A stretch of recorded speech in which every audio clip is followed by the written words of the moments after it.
Hi, I'm Dan Chambers of Chambers Law Firm.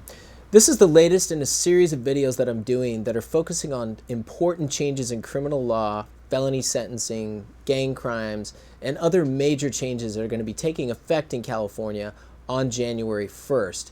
In this particular video, I want to talk about Senate Bill 567, or what's called SB567. You can Google it and look it up, but it's going to go into effect on January 1st, and here's why it's really important.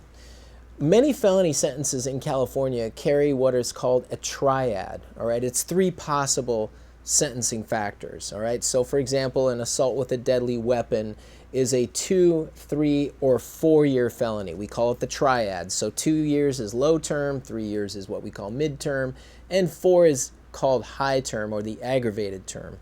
Now, under the current law, the judge can impose that 4 years at sentencing if you're convicted, and what they call aggravate your sentence, meaning deviating from the middle 3 years up to 4, for whatever reason the judge feels is justified based on the facts that came out at your trial. So it kind of leaves it into the hands of the judge, if you will.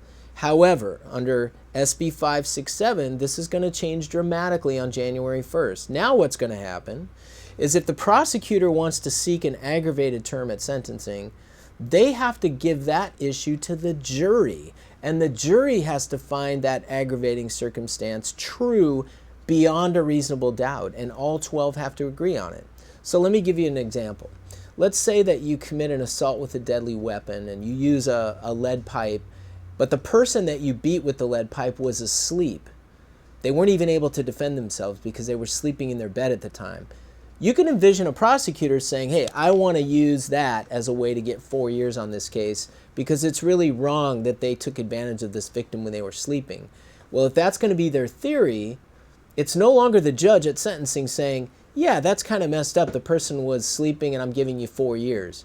Under this bill, the jury has to find beyond a reasonable doubt that the person was in fact asleep, and all 12 of them have to decide your fate on that to use it as a way to get to 4 years. So, in other words, it's a big transition of power.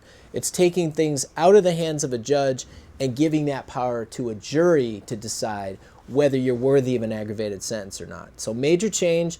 If you have a felony case out there and you're thinking about going to trial, give us a call. We'll walk you through how this law could help you. Thanks.